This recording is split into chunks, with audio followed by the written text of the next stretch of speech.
What's the meaning of centralism?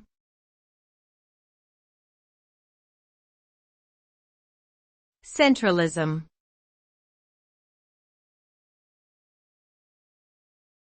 Centralism.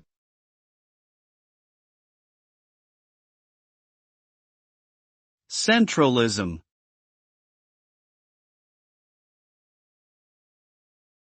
Centralism.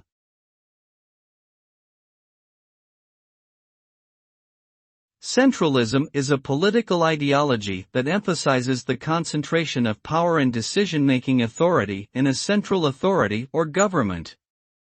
This results in a hierarchical power structure in which decisions are made at the top and then enforced downwards through the ranks.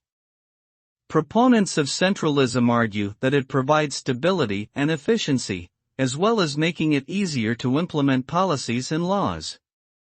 Opponents, on the other hand, argue that it can lead to authoritarianism and a lack of accountability, as those in power may become disconnected from the needs and desires of the people they govern.